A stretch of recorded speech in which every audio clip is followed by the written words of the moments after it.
All right, it's time for world politics, and of course, a lot is going on in the political lane. I'm going to bring on my good friends, and we're going to talk about a number of these things, including the possibility of a VP candidate that was being floated by Mr. Trump. And I'd love to hear Adam's thoughts around this, but I did hear in some of the news that I was looking at that there is some possibility of, let's say, Tucker Carlson for vice president, because I saw that, and apparently the former president, Mr. Trump, was saying that he is got a lot of common sense and that he might be a great vice presidential candidate. And of course, a number of folks were watching the debate. Yours truly was watching the debate as well on yesterday and saw a number of things, including there being some pushbacks on even the whole notion of where the fentanyl is coming from. And as I mentioned on World Edition, and we were talking about this briefly beforehand, Vivek Ramaswamy was in the news, and it was definitely trying to play to certain people and all along those lines. So one of the things that he was saying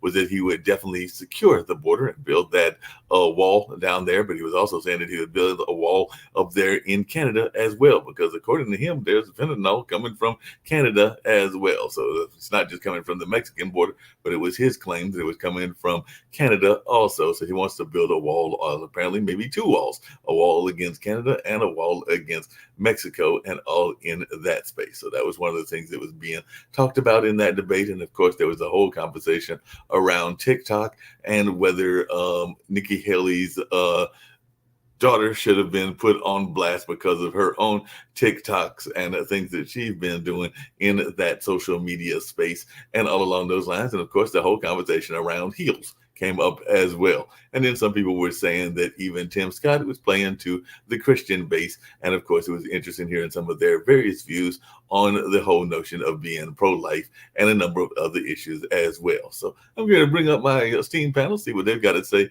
about a number of these issues and all along those lines. So are you ready as you are running for president for definitely maybe even Trump to have the Trump Carlson ticket and all along those lines? Because that was something I was reading where he was floating that idea around how serious he was or how unserious he was.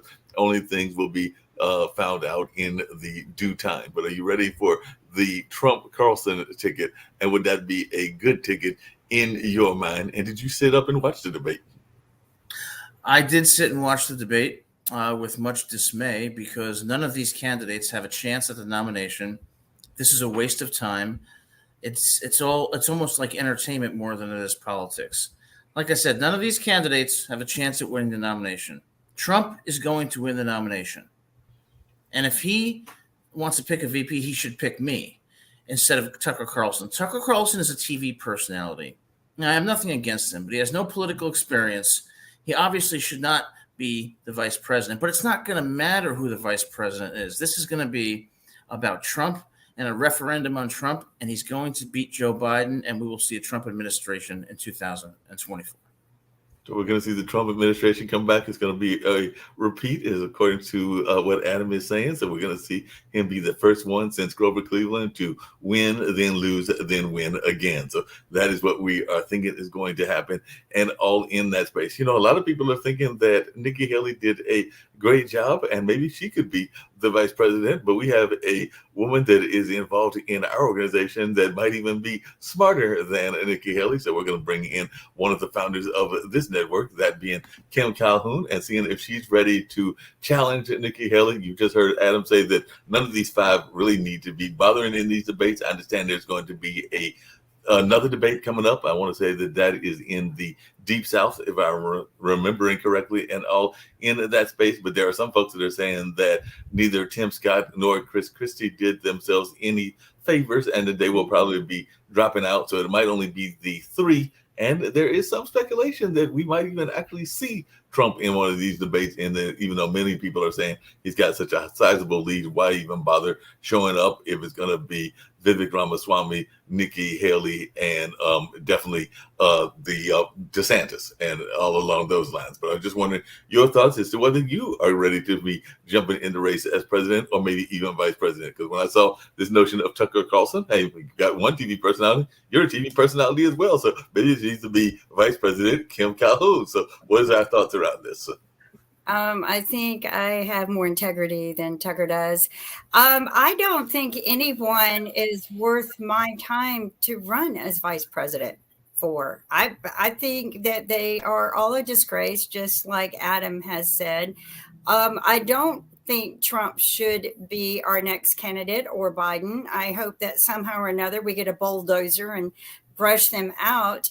But we need some fresh people running for president. We don't need a bunch of people in the White House turning it into a sick or retirement home. And we just need to build on integrity and the things that we need to be doing to unite, not just our own country, because we are so divided. We need to start uniting the leaders of the world. We need to stop these wars. We need to sit down and figure out how to get everybody united and working together, even China, because I think we can get even China in and working with us, whether we trust them or not. We just need to start working with them. But I wouldn't be vice president for any of these people running for president. And I'm going to mention something. I think the swing vote is going to be the Federal Reserve next year based on how they manage the interest rates, because everybody blames or credits the president. So I think the biggest swing vote is going to be what the Federal Reserve does and how the economy swings up and down. Oh, well, I'm getting ready to bring in our other panelists, that being Sasha Starr. And all along those lines, the other thing that happened as well was that Vivek Ramaswamy, and I'd love to hear your thoughts about this notion of a Canadian wall. But before we get to that idea, he actually called out the president, the current president, because he basically said that it is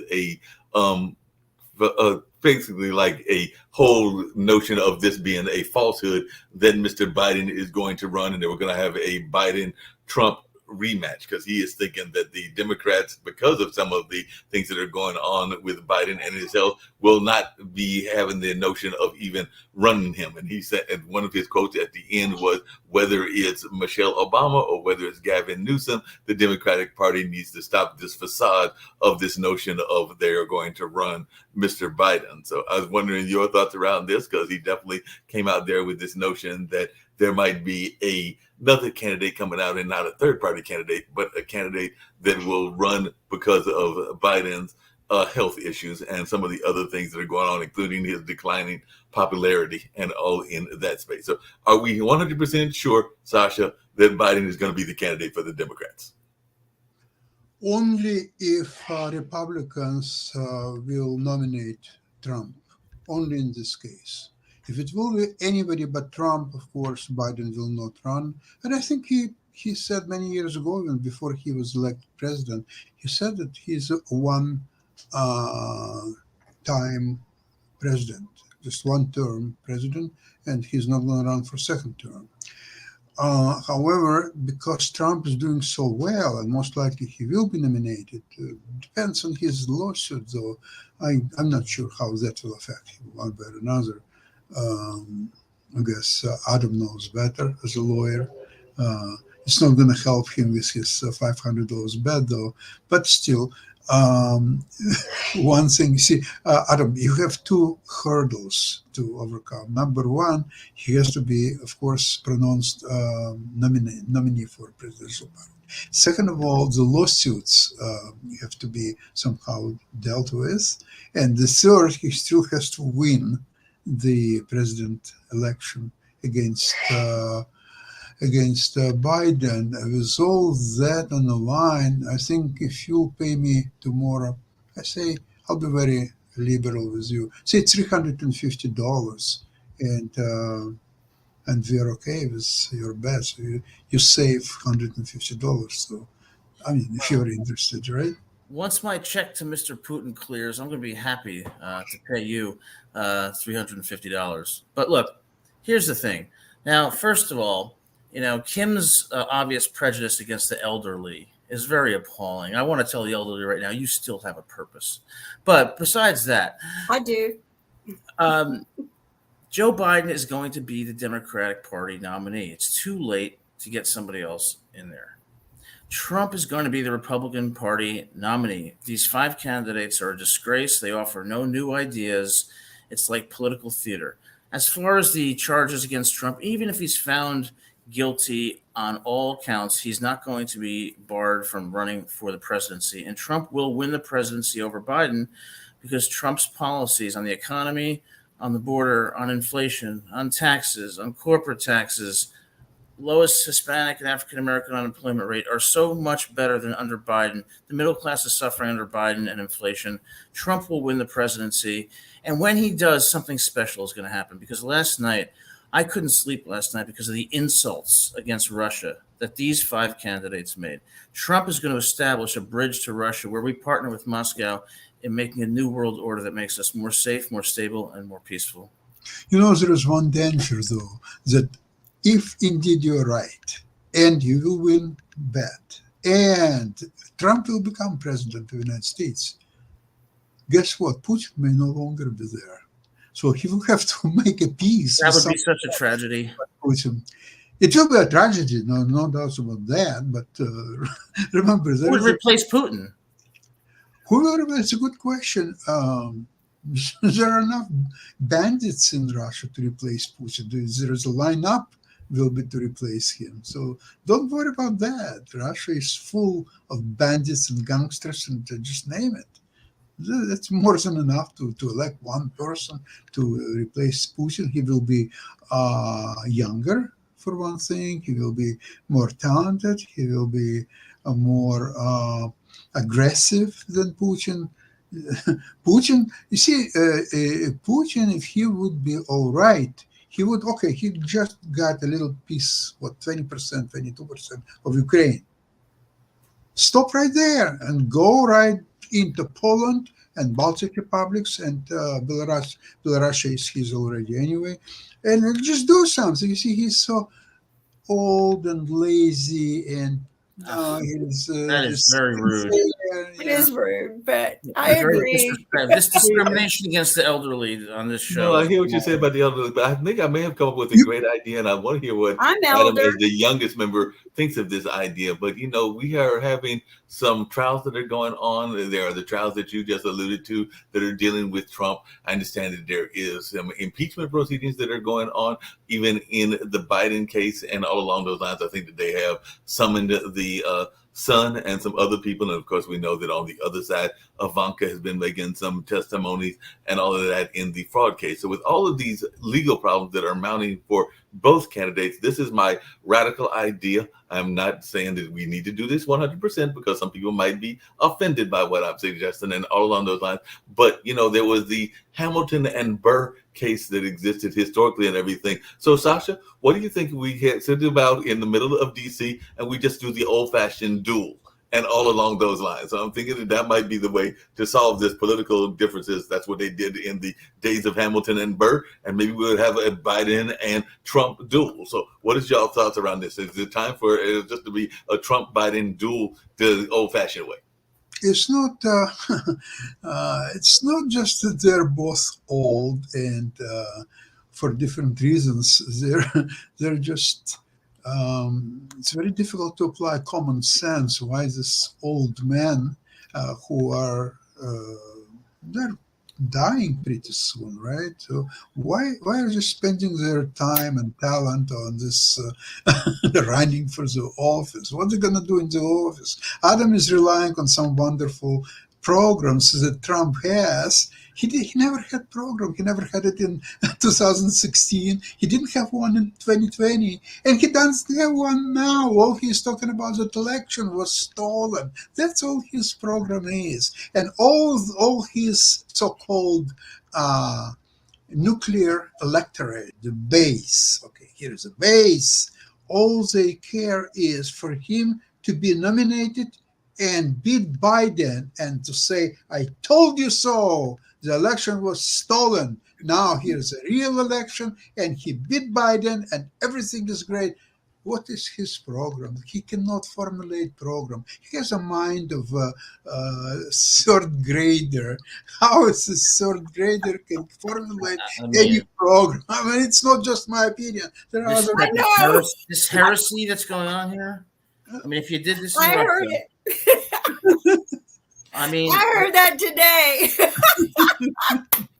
Well, speaking of that and everything, hey, Adam, just really quickly, I mentioned it earlier, and I'd love to hear your thoughts, and definitely Sasha's as well. We've been talking, and it did come up several times about what's going on our southern border and the fentanyl that is coming across the southern border. Now, the argument that Ramaswamy and others made is that it's not just coming across from Mexico, but it is also coming across from Canada, and that it is actually being manufactured out of China. So how much of what he was saying is factual, and are you worried about the notion of securing a border to the north as well? Because apparently he was saying that we needed not just a southern border, but a northern border as well that would have a wall. So is the fentanyl coming from both sides, or is it just coming from one side, and do we need to stop people like Sasha from coming across the border and all in that space? Ramaswamy is an idiot. He's a loudmouth. And he's wrong. We don't need a border with Canada at all. Okay? We need a border with Mexico, and we need to give amnesty to illegal immigrants who are already here in the United States in an act of compassion, who have families, who are trying to live the American dream. So we need to give them a chance to do that and not deport them. So border security plus amnesty. And when it comes to Trump, I want to speak directly to suburban women and independents. Grow up, get over your emotions, because the reason that you voted for Biden in 2020 is because you didn't like Trump's temperament. But now you're paying the price at the gas pump. You're paying the price in the grocery store. You're paying the price because of inflation. And when it comes down to choosing between Trump and Biden, it's almost like choosing between Charles Manson and Ted Bundy. You got to pick somebody. And when you compare the two, Trump, reluctantly, is a better choice. And I'll tell you this. I remember in 1989 when I was in New York City, and Mikhail Gorbachev got out of his limousine, and he walked down the streets of New York and shook everyone's hand in a great moment of unification with the United States. We need to build an alliance with Russia. Trump's going to help us do that. We're going to have lower taxes, a stronger middle class, and a more peaceful nation. Hey, Adam, since you're speaking to the women, and I'm going to have $500. Just a sec. Listen, Adam. In 1989 through 1991, maybe a year or two later, Russia was at its weakest point in generations. You know that, right? So therefore, it was very easy for Reagan and then Bush Senior to make some kind of if not a deal, there was couldn't be done a deal with Russia because Russia would agree to any deal, whatever you offer. Okay, you want to try this? Yes, we agree. Oh, you want to try this as well? We agree. They would agree to anything. So now, since US failed to fixate the historic victory of the United States and the West in the Cold War, it was an incredible victory, and Ronald Reagan contributed a lot to that, and many others. So it was just, okay, so it's there. Okay, so let's go. Okay, let's try this or that. It had to be completely new world order established. Okay, here, guys. Okay, the Cold War is over. You're done your history. Here's what's going to happen today. We are going to rule the world with our allies. You lost. You're a losing party. You have to, first of all, give up all your nuclear arsenal. You have to agree to certain concessions here and there and so on. Right, for next 100 years, you are not allowed to attack anybody or so on. You could extract at that time a lot of things from Russia. They would agree. For, I don't know, $500 million probably, they would go along with everything. Today, Russia, it's not only Russia became very powerful military state, they have a coalition of all these bad actors like China, like North Korea, like Iran, and many others who are not openly there, like even India. India doesn't say that they're friends with Russia. They're not saying that they're friends with the United States either. They are there to buy cheap oil from Russia, to use the situation to their advantage and so on. And now you're talking about BRICS country. Now, if BRICS country will have their way, United dollar is finished. It's no longer reserve currency. And if that's the case, Adam, United States is finished. It's no longer a country. It's nothing. Don't forget about your south border or north border or no borders. It doesn't matter. You've done.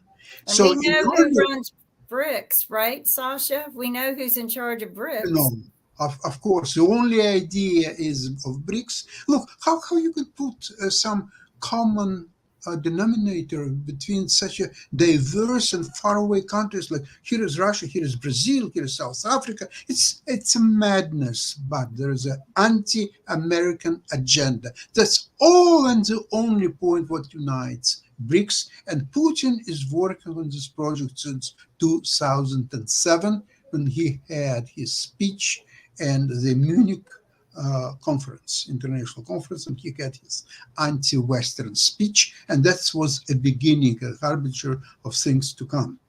So in this situation, of course, neither Trump nor Biden, they cannot lead U.S. You need a very, very special talent, much younger, much more focused, understanding of the situation, international situation in the world, what are the threats for the United States and how to deal with it, and show it's still not late, because today still America is by far the strongest country, army in the world. It's still not late, but the time is running out. And the more Russia, Iran, and other actors becoming successful at little things. For example, do you know that American servicemen, 40 of them were attacked and wounded in these Hezbollah attacks, northern Israel? 40. I don't think that anybody was wounded critically, but they're suffering. For what? This carrier groups that the United States sent, they're like a sitting ducks. I just read today that Russia sent very powerful missiles. They can hit these ships. They're sitting ducks. They're sitting, okay, if these missiles will not do, the other missiles will do. Then you will bring even more powerful missiles, so on. So it's just a matter of time until they will be hit. In the meantime, U.S. Sasha, you said that there hadn't been a response, but it's my understanding, and correct me if I'm wrong, Adam, but I do think that we actually launched an attack on Syria because of those Hezbollah attacks and all along those lines. So I think that we have actually responded with a military attack, and there are some people that are concerned that we might be pulling ourselves further into a deeper war and all in that space. But there was a response to that attack from my understanding. But if I'm wrong and I'm not finding those facts correctly, then please correct me and we'll let the folks know as well. Well, it doesn't surprise me in the least. The U.S. is on the vanguard of attacking. Let's go back to the 70s when they just deposed the Ayatollah and put in the Shah. Let's go to Iraq, the Second War, when they just took out Saddam Hussein, who ultimately was hanged. Let's talk about Vietnam, when we raped women, killed children. I mean, the U.S. has no moral superiority. And as far as North Korea goes, I will tell you, they have free education, free housing in North Korea, and free healthcare. Why is Russia anti-West, anti-American? Because we've been mean to them for years. We've treated them like a pariah for years. Why wouldn't they be? By doing what? Exactly. Well, look at NATO expansion. And I keep going back to this. Nobody wants to talk about that. So my question to you, Sasha, is this. If we could build a more stable and productive relationship with Russia, how do you think we could do that? Because I'm not sure how to do that. So how do you think that could happen? Good question. First of all, you have to make up your mind that that's exactly what you want to do. And I'm not sure that US is there. You are there, but not United States. So that makes you illegal. Well, I don't like our foreign policy. Okay. Uh, First of all, I think the most important thing is somehow disengage Russia from China or China from Russia, one way or another. Because today they are acting together, and Russia is very much in the front line and China is behind. And it's very scary because China is almost like, okay, we are not fighting, we are not attacking anybody, but they are there and carefully watching. And they are supplying Russia with all kind of the weapons and so on, either directly or through North Korea, but it doesn't matter. They're supplying. And they're supplying all kind of the electronics and even spare parts for their, their aviation. Russia, they're using Airbuses and Boeings, and right now, since embargo, they're falling apart and nobody can service them. So they're buying some used spare parts, or sometimes they're just taking apart one liner and to fit the parts of that one to another one which is still flying, and another few months and they will all fall apart. So the Russia is in a critical situation right now, and they know it. However, they're playing a card that U.S. is even in more critical situation than Russia, because Russia still has unused Trump card. It's not Trump, it's China, okay? And United States seems to me that whatever they have, they already put on the front line in Middle East, and they even don't have enough weapons to supply Ukraine. So one of the reasons, it's not strategic reason or some other clever reason or so on. Sometimes they're not supplying Ukraine with weapons because they simply don't have these weapons. They have to be still produced. And although American factories now, all this so-called complex to produce arms, they're working 7/24. They're working 7 days a week, 24 hours a day. They're doing fantastic jobs. Their profits are going through the roof, which is one actually thing that you shouldn't forget about when the U.S. supplying weapons to other countries, including Ukraine, by the way. The American doing fantastic business. There is a lot of new jobs opened in all those factories, and the salaries there are extraordinary.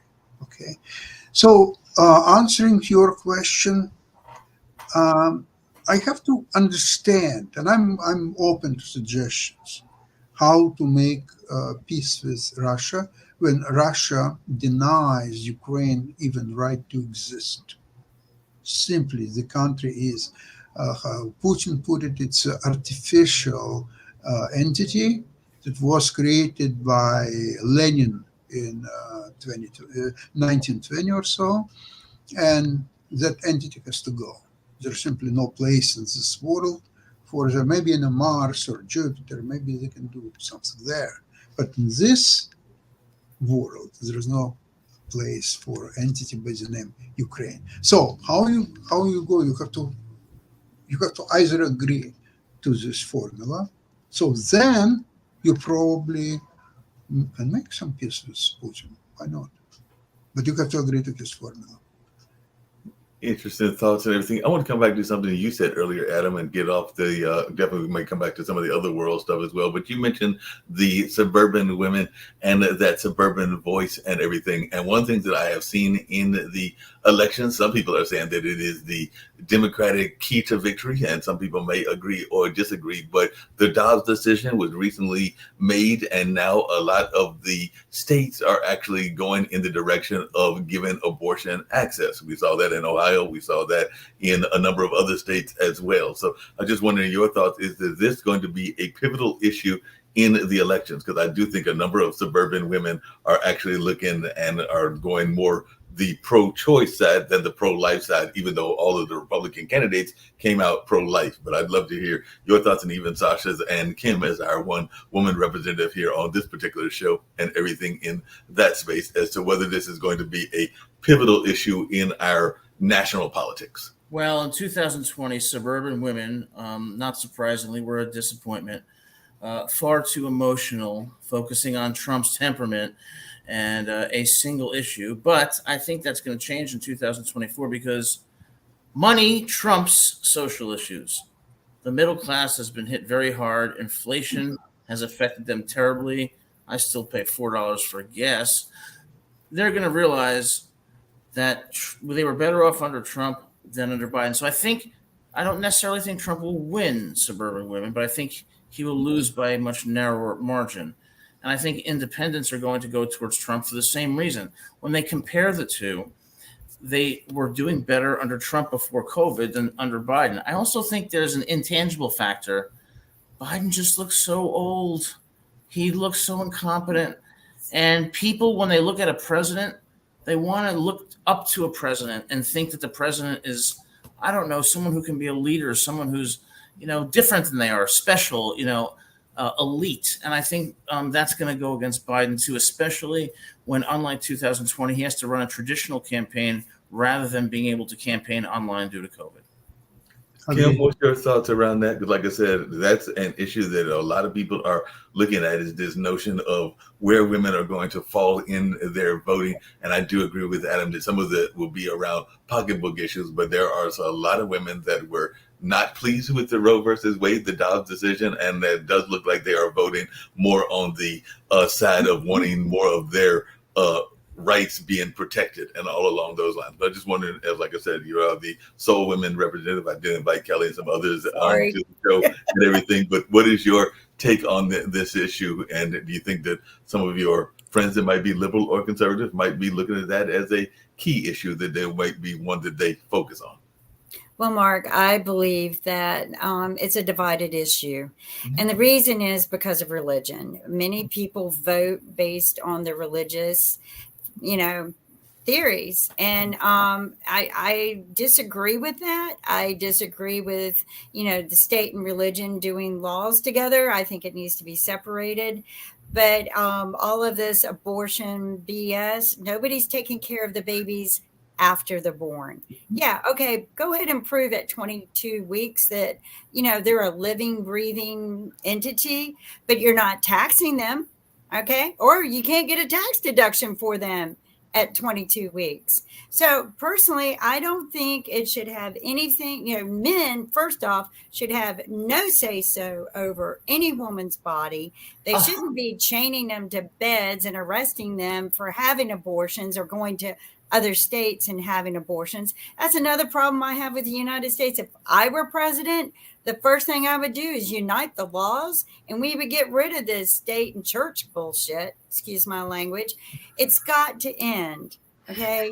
And if you're going to take care of the children after they're born, then by all means, force women to have children when they don't want to have them. But currently today, we have over 24, listen to this, 24 million children that are abused and part of fatality home lifestyles. They are not fed. They are not clothed.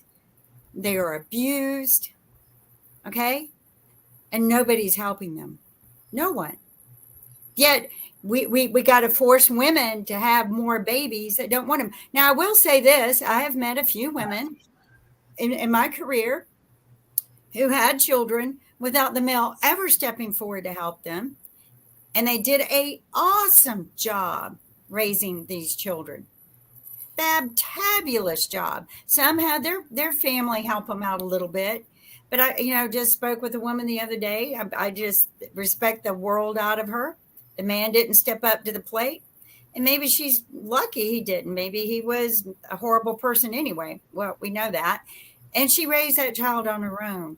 But a lot of women aren't going to do that. And they're going to put those children's lives in more danger and cost our country more money than what we spend if we go ahead and let a woman have that choice. Now, I don't think it should be used as a means for birth control and you have abortion after abortion after abortion. I don't think so. And I think the pill, the abortion pill, I think just go ahead and issue that. And if women want to take it, let them take it. It's a woman's choice.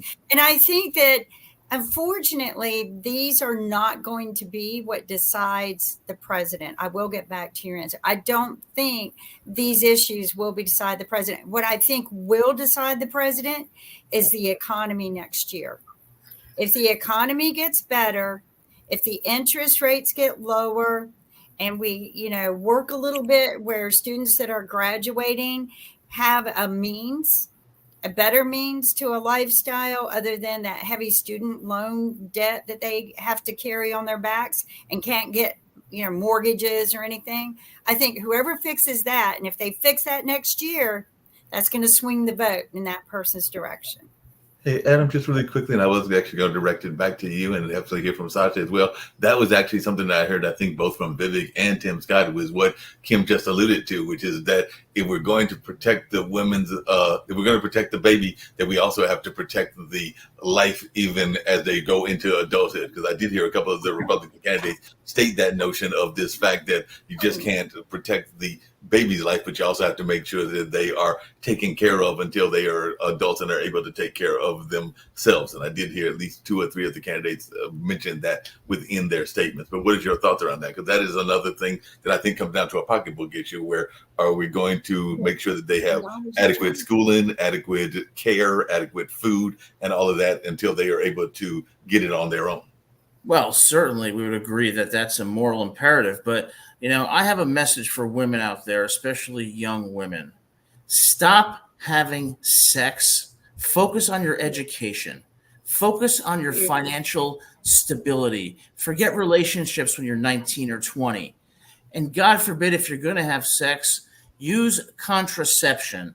Be responsible. You don't see these problems in Russia. You don't see these problems in other countries because citizens are far more responsible and mindful. The moral decay in this country is a disgrace. Adam, may I just add something? That in many cases, sex actually can lead to a financial stability and more. Would you agree? Then do it responsibly. Okay, that's a good one. I agree. I tell my college students all the time, enough with the sex and the relationships. Focus on getting a high grade point average, getting into graduate school, getting a good job, and then meeting someone and getting into a relationship, getting married. All this sex when you're 16, 17, no contraception, abortions. It's 20, 21, 22, 23. Wait till you're 26.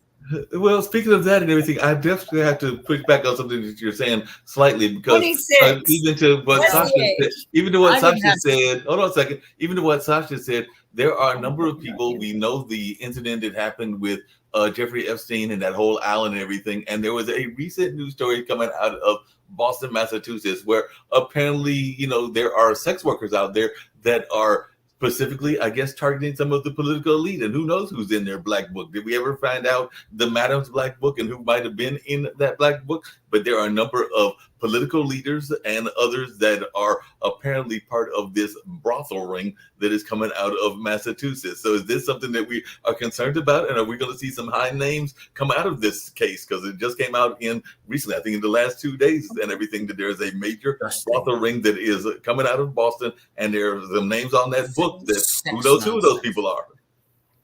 Well, Adam, I would like to actually make your situation much more preferable and lighter. Speaking about suburban women voters, guess what? Today, Trump, at his age, he is not capable to rape anybody. So he's not as dangerous as he's perceived in his younger years. Well, unless he'll use some special special sex toys. But if not, trust me, he's just not there. And so that actually makes him a viable candidate. So actually, the boss himself, Biden, but Biden, according to what we know about him, he never raped anybody. At least that's what we know. Now, Trump, different category, but still. So I think Trump can be considered for suburban women. There is nothing to fear.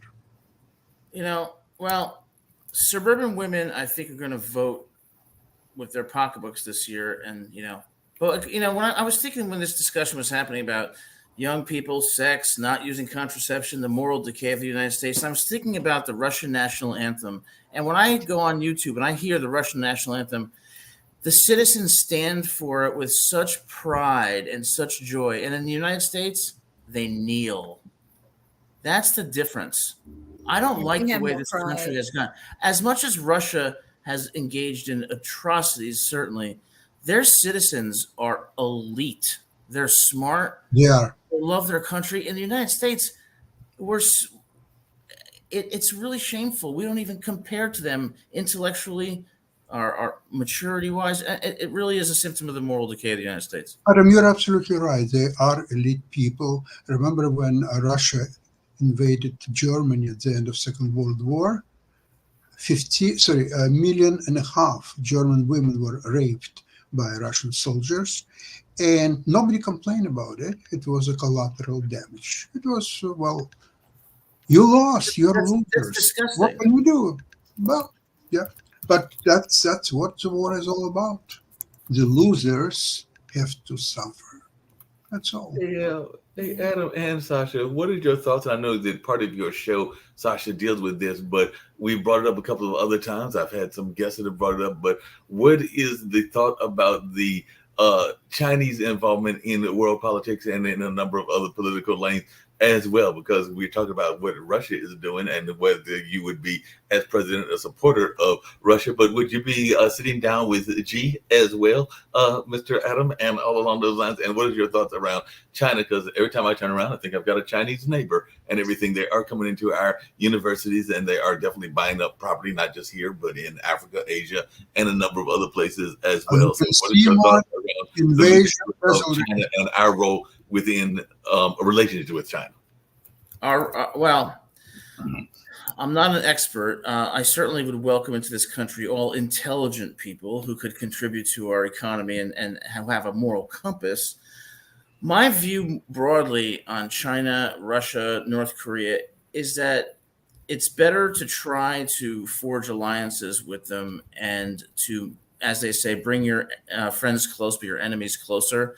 And I think our foreign policy for decades and decades has been rather antagonistic and itself has resulted in atrocities that Americans have committed. Maybe I'm idealistic, but when Trump went to North Korea, I thought that was a good thing. You know what, Adam, have you ever seen a movie, The Independence Day? Yes. Oh, remember when the US president went and there was a creature behind the wall? Behind the glass, right. There was a glass wall, right? And he asked, what is it exactly you want? Yes. The answer? To kill you. But there's a difference. There's a difference between that and Independence Day. The United States has the power, and everybody knows we have the power to destroy the world if we want. Mm-hmm. So doesn't that serve to deter other nations that we view as enemies? Why would we not try to get along with them knowing we have the power to assert our will whenever we would want? Hey, along those same lines, I'm going to actually drop a atom bomb into this discussion and everything. And actually, Kim gave me this atom bomb, and it's probably going to add to a 15-minute discussion because I know you're not necessarily going to agree with it, Sasha. And we also got to get ready for a Coco show and all along those lines. But there has been some notions of the idea that some of the images that we are seeing coming out of the Middle East might be manufactured and that they might not be actual real pictures and all along those lines. Kim brought this to my attention. There are others that have brought it to my attention as well. So what is your thoughts when there are people that are saying that some of these atrocities that we are seeing may not necessarily be factual and all along those lines? So what is your response to that? And Kim, if you want to explain further, I'm just trying to give a thumbnail of our previous conversation, but it definitely sounds like there has been some folks that are thinking that there might be some media fabrication going on, not just there, but in some of the other wars around the world as well. Well, Mark, we all know that how AI can manipulate a lot of what we do nowadays. And we've been watching this for quite some time, where you can even take a photo and have it, move and look real now, and have a voice come out of it, just like, the president. So, yes, I was listening to one of the local news stations, more PNR actually, and they had a professor on there who said he was going out and comparing the photos that they were gaslighting everyone with from the Israel situation, where they were saying, children are being beheaded, and women, and that he was able to compare these photos to photos that were actually taken many years ago, and they were reusing these photos to gaslight people and say, this is what's happening to us. And then Israel would pass those on to our media, and our media would believe it and use it. Nobody went and did fact checks on these photos. And guess what? You can do fact checks on photos and videos now. And it's real easy. The tool is free, and he was showing us how to do it. But he had already proved that some of the things that were being shown were fake. And he was just, extremely angry because it was giving people absolution to go out and kill other people in retaliation, which we shouldn't be doing anyway. I mean, there's so many innocent people getting killed in this war right now. We have Americans in Gaza. Okay. I was listening to some of their stories where they had been there for almost 30 days until some of them were able to get out. And now they have survivor guilt, right? And they're feeling bad about the people they left behind, but they watched, the homes that they have known their whole lives get destroyed, beautiful, places that they have gone to. People aren't able to live any life right now because Israel's bombing them, and they're getting, everybody's supporting them. And then you've got people supporting Palestine. So, yeah, but I think it was very sick that somebody took pictures from many years ago war and used them to gaslight us. I think if they find out who did that, they should. I'm not even going to say what should happen to them because I'm going to get in trouble. But they should be punished severely. I'd love to hear Sasha's thoughts around that. The flip side of that is that I had the pleasure yesterday of doing a speech or a talk to some students over at Duke University. We know that so an established and a great university was actually around some of the art community and volunteerism and everything. But when I was at the bus stop, because as many of y'all know, I get around by mass transit, I actually saw a sign that was around Palestinian support and around Palestinian support, and it listed a lot of things that were being done in support of Palestine. And I would be lying, and I'll try to pull up a picture at some point, not on this show, of some of the items that they mentioned, because some of those items were problematic on the other side, because they were talking about some of the things that had happened in support of Palestine, including like some destruction of property, destruction of buses, and even some things that were very much violent oriented. And they were actually praising some of those actions on this sign that I saw. And I think that they were trying to encourage other people to do acts of civil disobedience similar at this particular stop. And there were like 3 of these signs that were up at that particular bus stop. And like I said, I did take a picture of it, and I'll try to send it to you at some point, Sasha, so you can take a look at it and we can talk about it at a later time and all of that nature. Because like I said, it was not what the talk that I was giving about. It was about art and volunteerism. But it was interesting to see that kind of support on a major campus, because Duke is a major Southern campus and all along those lines. But I'd love to hear y'all's thoughts around what Kim said. And like I said, y'all might see me bounce off because I've got to prepare for the other show as well. But I know Kim can handle the ending as well. But I'd love to hear your thoughts as well. You're talking to me? Yes. Sasha and then Adam. Okay. In order to understand what's happening right now in the media concerning these horrible atrocities in the Middle East, you have to clearly understand what's happened on October 7th. Just one single day. Forget what's happened before that or after that. It's irrelevant completely. But October 7th. What's happened on October 7th and where all the pictures that are presented by Israel are being generated? they are being generated by Hamas people from their body cams. It's not manufactured somewhere in Thailand or in Ireland or maybe in China. No, it's from their body cams that they were wearing.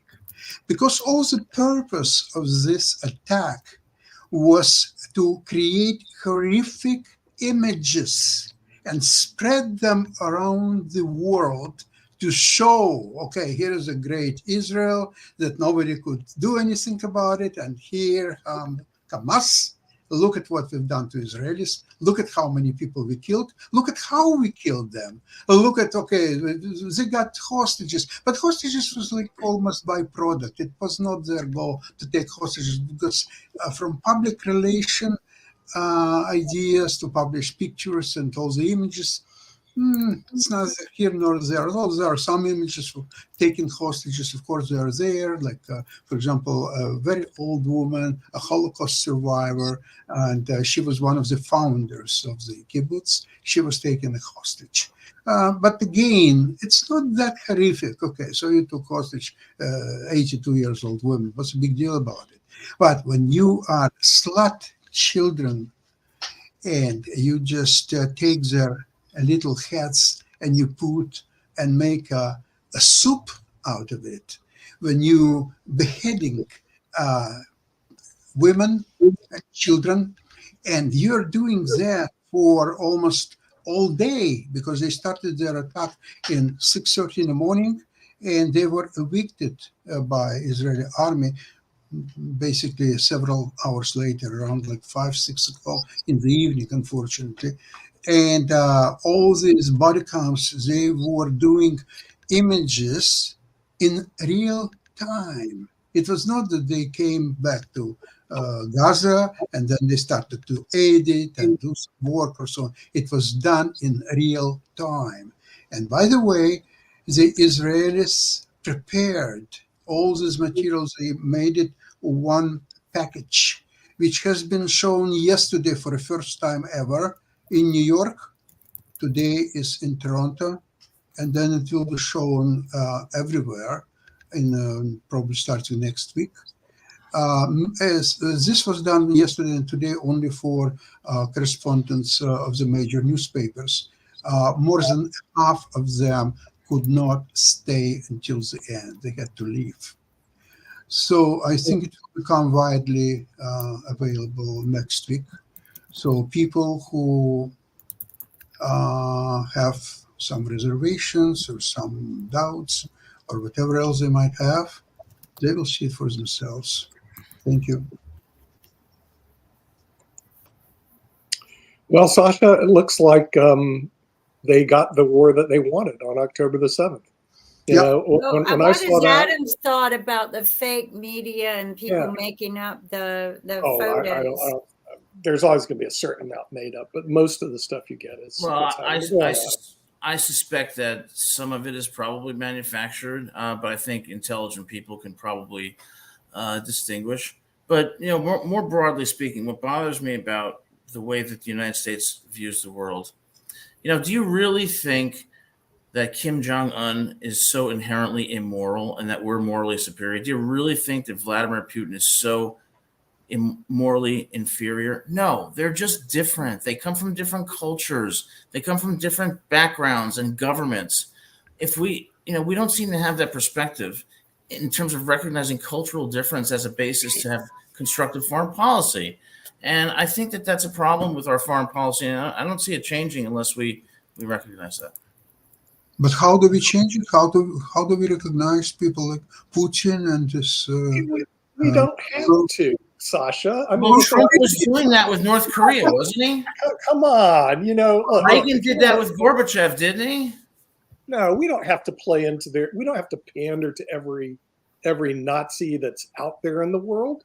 That's what the United States is not based on, pandering to dictators and thugs and terrorists. Are you kidding me, Adam? Give me a break. So the thing is, we call it what it is, and it is what it is, And for them to say, oh, poor little me, I grew up in Russia, and poor little me, because I watched Stalin murder 25 million people, that I'm entitled to be a wacko cycle myself. No, you're not. You are what you are, a wacko and a psycho. And you're part of the problem, which I just described. We don't have to pander to these people because you're right. One thing you did say, you are right, Adam. The USA, we have the power, baby. We are the big Mahath, okay? So we don't have to pander to these tiny little countries out there with their little dictatorships. We don't have to pander to Iran. Yeah, so Iran does that. Yeah, we respond. We kick them in the butt. They do it, we'll kick them harder. Go watch the movie Patton. You kick us, we're going to kick you harder.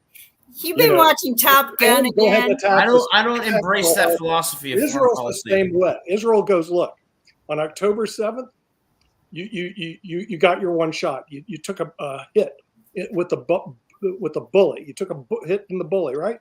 You got the war that you want. The people that live in Gaza City go, oh, we're not going to leave. Guess what? They're all leaving now in droves. Because if they don't leave, we'd rather die there. And guess what? Wish granted, you will die there. Then they start figuring it out. They will die there. So now they're getting their little butts and walking across Gaza City heading south because they realize Israel isn't going to put up with this garbage. Oh, I'm not going to do anything because I don't want to be displaced. Look, you started the fight. They're going to end the fight. And they're going to end the fight like we ended World War II. Boom.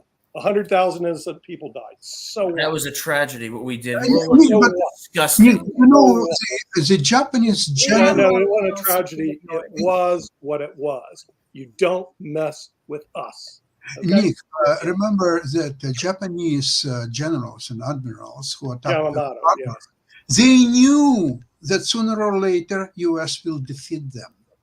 They had a problem because of the embargo, and they just, it's like a Zugzwang. You go this way, it's really bad. And it goes this way, it's even worse. So they had to do this attack, and yet they knew that there will be consequences, and ultimately Japan will lose. That's exactly what happened. All that those bombs did is proof. Hold on.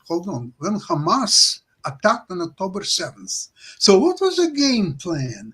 Did they think that, okay, so we will murder, say, 1,500 people, 2,000 people, 10,000 people? Okay, then at the end of the day, they have to retreat back to Gaza. Here's the Israeli army coming in with tanks and with artillery and with bomber and fighters and all these weapons. And then what? Then comes October 8th. So what Israel is going to do on October 8th, and then October 9th is coming, and then November is coming, and December, and so on. So what was the game plan? What they thought that something happened that they would claim victory, and the only thing was their victory is to, from their body counts, to translate all these horrible images. That's the only thing what they hoped to achieve, and they did achieve it. But now, payback time, baby. It's a Sasha, they had no game plan. They're like chess players that only see one move in advance. So they see one move. Oh boy, we struck Israel. Oh, look at all the people. Look at the havoc that we created. And then they go along with their buddies. I've hung around with the Libyans before, and they're little nuts. Oh, my buddy and I, we both have guns, and hence we're the most powerful country in the world. What we did to Libya was horrible. The Libyans actually thought they could take on the United States. I said, you don't even have a prayer. You're not even be close. So what happens is Hamas got together and they go, we're going to take on Israel. Okay, well, now they got their fight. Guess what's going to happen? They're going to be wiped out. Period. The end. Game over. Full stop. Go on. I'm afraid it's not only that Hamas will be wiped out. I think all Gaza Strip will be. I think all Gaza. I think Israel. I think you're right. Yeah, it will be gone. Gaza's going to be flattened. It's going to be one cement slab. When we remember that Gaza is going to be called the cement slab. If you saw it, those buildings are horrible anyway. But it's just going to be one cement slab. That'll be it. So once they go, hey, I want to go back home, they're going to go back home to a cement slab. That's it. Well, they're already saying and it will be occupied by Israel. Period. They already said, I've been listening to the Americans who have been slowly making it out, and they said that there's nothing left. Yeah, that's right. It's going to be a cement slab. What a surprise. When we a bloody surprise. Nick, I am so surprised I attack Israel and they flatten us. What a surprise. Well, Nick, we didn't go blow up every country when 9/11 happened. You know what? They're not blowing up every did. country. They're blowing Yes, up we did. a tiny No, little they strip are of land. blowing 100,000 a Iraqis died society. because of that moron George W. Bush. And when we dropped the atomic bomb in Japan, when we went into Vietnam, when we went into the second Iraq war, we showed we're morally superior to no one. I don't think I'm morally superior to Kim Jong-un, Vladimir Putin, or Muammar Gaddafi. Until we recognize that it's a matter of culture and background, we're not going to have a constructive foreign policy. And Nick's policy of, divide and conquer will remain, and it's going to lead to the destruction of the United States in the long run. No, my policy is real simple, Adam. Might makes right, and we have the might. We are right. Fair enough. Real simple. And by the way, that's been the policy of victorious countries forever. So it's not me just making it up. Go look at all of history. Nick, Might what makes right, is a and we golden have the rule? might. We are right. Go on. What is Go a on. golden rule, The golden rule, one who has gold rules. One who has gold makes the That's rules. You're Nick's right. rule. And our country, we have the might, and we are right. And frankly, I don't give a rat's rear what the other countries say. Too bad. Absolutely. So The only sad, thing too is, bad. I would urge, when you have power, when you have might, you have to use it. Otherwise, there will be a catastrophe, and then it will be much more difficult to use. So when you have it, use it. Okay? Yeah, and I think we're about using out of time because we're. And we are out of time. So, And gotta go. Thank you. thank you very Speaking much. about And we're we'll about see to you be guys mightily Tuesday. dismissed here.